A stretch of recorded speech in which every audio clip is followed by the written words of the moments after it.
My sister, 45 years, and I, 31 female, have had no contact for the last 10 years. Our kids have had no contact either. 10 years ago, I was freshly divorced and had primary custody of my 2 kids. Making minimum wage and barely scraping by, my sister tells me she'll help pay for us to visit home and stay with her family in California in the summer. For months, I've picked up side jobs and flipped furniture on top of working to pay for the 2-week trip. I save just enough to cover flights, time off from work, and extra cash for activities. I'm excited to see her. My parents were in and out of my life growing up. My younger siblings and I spent a lot of time being raised by our older sister, aunts, and cousins. Big Sis was always my rock. This would be the first time she'll meet my kids. We have a good visit generally. My oldest son, a young grammar schooler then, has undiagnosed autism and a bucket of trauma from while I was married to his dad. He struggles to be away from me, has night terrors, and refuses to listen to my sister. I realized that he wasn't ready to meet new family members, but it's too late. We were there and couldn't afford a hotel. It's not within our budget. While we were staying with her, I learned that I had an interview for a dream job in San Francisco, about 2 hours from her by train. It makes 5 times what I'd been making, offers real benefits, PTO, etc., but I need to stay overnight in the city, as the interview has 2 parts. The second part is early in the morning. I tell Big Sis, she's thrilled for me. I ask her to babysit my kids and she agrees. I borrow some of her old corporate clothes and head to San Francisco. During day 1 interview, she calls and texts me repeatedly. Thinking there was an emergency, I asked to be excused from the interview to return her call. She tells me my son is acting like a demon, calling her names and refusing to listen. I give her tips to de-escalate the situation, but she doesn't want them. She wants me to leave San Francisco to come home. She refuses to watch him any longer. I apologize to my interview panel, asked to reschedule over Zoom and catch the next train back. My son is locked in a bedroom when I arrive. He's bruised from hitting his arms and head on the door, trying to escape the locked room. Others in the house say he's been there since I left, almost 6 hours, and that my sister locked him in. Confront the sister. She blames me for not leaving the toxic relationship sooner, blames me for not getting sole custody. Her husband comes into the room. They tell me I need to take my kids and fly home now. I have no money to change our tickets. I spent what I had left on train tickets and lunch in the city. I was 21 with 0 financial history, no credit cards, can't even rent a car. Our flight home is in 2 days. I begged them to let us stay a little longer. I have no more money to get a room until our flight. They start packing our things before I can and help pile them outside. My sister apologizes and tries to hug me when we get into the Uber I cannot afford and head to Oakland Airport. My boys spend the next 36 hours hanging out with the homeless and addicts in front of a baggage check at the airport. Our airline was able to get us on a slightly earlier flight free of charge. We huddle by an outlet to keep their iPad charged and eat granola bars and Doritos from the vending machine. We had to move all of our luggage together because someone had already tried to steal my diaper bag when I tried to get water from the fountain without it. Total nightmare for me. More importantly, for my young grammar schooler who blamed himself for their reaction and our situation. We get home. I block my sister and her family and start trying to heal from this and the divorce. After many years estranged, my mother and I have an okay relationship. She's moving in with my big sister and wants me to mend things so we can all visit together. Here's the thing. I ended up being able to reschedule the interview and it started what has turned out to be a lucrative career. This single mom worked her way up the corporate ladder and we live well. My mom says my sister wants me to help pay for my mom's expenses. We also have 3 other brothers, one of which, 29 male, lives in my guest house while he finally receives mental health care. I've probably spent the most time estranged from her, and I'm a single parent now living in one of the world's most expensive cities. We've begun short visits these past years, and they've been going well. Mom is worried that I won't see her anymore after she moves in with Big Sis. I've suggested paying her way to visit us or having us go there and rent an Airbnb somewhere cool. She's currently not interested in these options. My mom wants me to rekindle things with Big Sis, but my feelings are these. They probably need money and I have it. I am still so angry at my sister. I just bought a house and put my now young teen son with autism into a private school for ASD kiddos, i.e. expensive. If I had extra cash to throw their way, no. I've only just begun to mend the relationship with Mom. We are so not there yet. Every time I think about how we got here, I become so angry that I cry. Both my parents left us kids so many times I never thought my sister would do anything close to this to me and my kids. Am I the idiot for not wanting to mend things? I read about how family estrangement is causing record-breaking rates of loneliness, mental and physical health issues, and poverty. But I also feel like there's no benefit and a lot of risk in my own family's well-being from bringing her back into our lives. I've worked so hard to give us a peaceful, normal life, and I'm not prepared to give it up. Okay, wow, not the idiot. Your sister sounds straight up evil. Like abandoning you and your little kids at the airport? Hard pass. Your mom is a mouthpiece for your sister.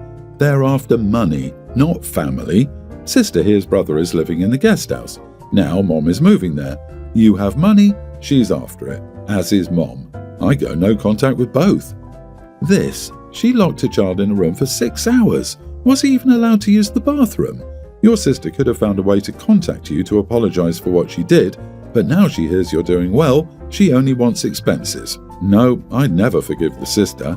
Forget her, and to be honest, forget your mom too. She's got some nerve-wracking demands when you've offered options. You give an inch and look, they're immediately trying to take the mile.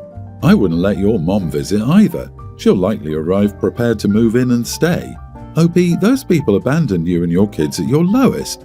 They literally didn't care whether you and your kids lived or died, as they threw you into the streets in a strange city with no money.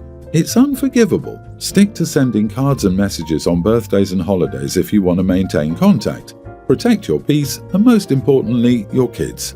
Congratulations on your successes. My husband, 33 male, and I, 30 female, have been married for 11 years. He's in the military and we've lived everywhere. During this time, I've taken on most, if not all, of the household chores, grocery shopping, cleaning, cooking, laundry, and when needed, he's mowed the lawn and hung stuff up on walls. I have, for most of our marriage, had a job as well. I asked for help around the house in the past and it wasn't even considered. He is in fact threatened to eat off paper plates or eat fast food so that I wouldn't have to worry about his dishes. Fast forward to now, we have a baby. I've stayed home since birth and am still cooking, cleaning, laundry, groceries, pets, all on me. I again decided to revisit the topic as I'm feeling so burnt out. I breastfeed all night and am responsible for bath time, feeding the baby for mealtime, cleaning up after mealtime and washing dishes. He thinks going to work is enough, that I'm not grateful for him working since I'm asking him to help me around the house. I told him why were we married then? I could just get a job and still do it all myself. I'd find a way. He reluctantly agreed to help after I mentioned this would be it for me. The following week, every time he fed the baby, changed the baby or put food away after dinner, it was always a comment, I hope this is enough, or am I doing enough? We got home one day after grocery shopping. I got the baby out of the car seat and went to the other side to grab a few bags. He said, no, I got it. I said, please let me get some. He said, no. As we're walking inside, he says, I hope breaking my back is enough for you. Like, I can't win. I told him it was like he was punishing me for asking for help. I mentioned divorce and he said if we divorce he isn't going to be involved in our child's life. He said, and I quote, it's all or nothing. He says he doesn't want to divorce. We currently live overseas and divorce would mean me moving back to the States near family with our baby while he stays at his duty station. Am I the idiot for considering divorcing my husband knowing that he would choose not to know his own child? How can I do this to our baby? But how can I live like this? Am I asking for too much? He would choose not to know his own child. How can I do this to our baby? His comments about breaking his back and is this enough shows he views basic parenting and household duty as some huge favor to you rather than his responsibility. That's not a partnership. His behavior is toxic and you deserve better. Save yourself and your baby. Yeah, I read that out loud several times. He's literally telling you that he doesn't love his own child. Is that someone you want to raise your child? Contact your family and start making plans to return home. Once those plans are in place, return home for a visit and don't come back. File for divorce after you're back in the States. Yep, she should just make an exit plan and execute it. Then have him send notification of the divorce. She's wasting her time trying to beg this loser to change. He's unstable and I always recommend to women in a situation like this, where they're stay-at-home moms, to get their ducks in a row, get far away, and then serve the papers. 10 years ago, when my cousin was 16, I invited him into my home. The next day, every video game he handled was gone. He'd taken the discs out of their cases, and to this day I have no idea what happened to them. Many of those games were rare and impossible to replace. When I told my uncle what happened, my mom stepped in and lied. She told my uncle that because I'm autistic, diagnosed Aspie, I couldn't be certain my cousin had stolen the games. My cousin faced no consequences, and years later my mom admitted she lied to protect him because she thought being grounded all summer would harm his mental health. Fast forward to now, I have my own house, and I refuse to let him in until he apologizes for stealing from me. My family says I'm being childish because he was just a kid. Still, I believe my mom's actions taught him he could get away with stealing from me without any accountability. Am I the idiot for refusing to let my cousin into my house after he stole $1,000 worth of games from me as a teenager? Not the idiot, it's your house. You get to decide who comes and goes. If they aren't on the deed and aren't paying your mortgage, they need to be quiet and let that thief wander around their own homes. Tell them to pony up the $1,000 as an entrance fee into your house. He's a thief and your mother is a liar. None of their opinions count. You can see him at family functions in their homes. You do not have to have him in your house to see him. You should also ban your mom from your place. She was practically telling your whole family that you're a mentally unstable liar. She lied to protect your cousin's mental health. What about your mental health? I think we're playing fast and loose here with the term mom. A good mom would never have made her son look like a liar to protect a thief. Growing up, my family ate dinner together most of the time. Sure, we had occasions when a parent was late getting home from work with schedules, trips, etc. But for the most part, it was every night. It was one of the foundational things that I appreciate, and I always believed it would be important for me to have this for my own family. For the most part, I do. There are more occasions when my husband can't be home, and it's just me and the kids, but we still do it. Right now, my niece and nephew are staying with me as their parents are out of the country on business. I expect them to adhere to the same rules and sit with us at dinner. I don't expect them to join in and chat like the rest of us do if they don't want to. That's fine, my oldest son sometimes doesn't talk much, but he's still there. The kids are upset about it though and complain to their mom that I'm forcing all these rules on them, making them feel like they're in prison. They have free range at home and the parents aren't home nearly enough, so they're used to sitting watching the YouTubes and Snapchats and all that while they eat. They hate having to sit, though my nephew is adjusting and has been sitting down before dinner to talk to me while I'm cooking, which I love. I don't have many other rules for them, other than the usual doing their homework before having fun, snacks are portioned out, I don't care if you have a big portion, but no mindless snacking from the bag, electronics off after a certain time so it doesn't ruin their sleep. All these can, of course, have exceptions, and even with dinner, if they have something important to do, obviously they do that instead of sitting for dinner. Things like school projects. My niece has the biggest issue with this and insists it's not a big deal when she's scrolling on her phone at dinner and gets very angry if I tell her to put it away. I don't think it's that big of an issue. They'll be here for another month and I don't think any of these rules are over the top. But I guess this is my own perspective, so I figured I'd ask. Am I the idiot? Not the idiot. Your house, your rules. No screen time during dinner isn't a radical rule by any stretch. It's just dinner, not jail time. Honestly, sitting down for dinner together is a nice way to connect as a family. They're only there for a month. They can survive without TikTok during meals. Maybe frame it as family bonding time so it doesn't feel like a punishment. We had to pile our phones in the middle of the table, adults too, and the first one to check had to wash the dishes for everyone. OP, you're doing a great job with daily dinners. Those are so important. Later in life, your kids will recognize the value of that family time. I, 28 female, live with my younger brother Jason, 25. We moved in together about a year ago after he broke up with his girlfriend, and I thought it would be nice to help him out. At first, it was fine and actually kind of fun having him around, but now I'm at my wit's end. When we agreed to live together, the deal was simple. We split the rent and bills 50-50. Jason's job isn't amazing, but it's enough to cover his share, at least it should be. But since day one, he's been late with rent almost every month. Sometimes he doesn't pay at all and I always end up covering for him because obviously the bills have to get paid. He always swears he'll pay me back soon, but it never happens. My savings are practically gone at this point. Meanwhile, Jason is living his best life. He goes out every weekend, sometimes Friday and Saturday, hitting bars and clubs with his friends.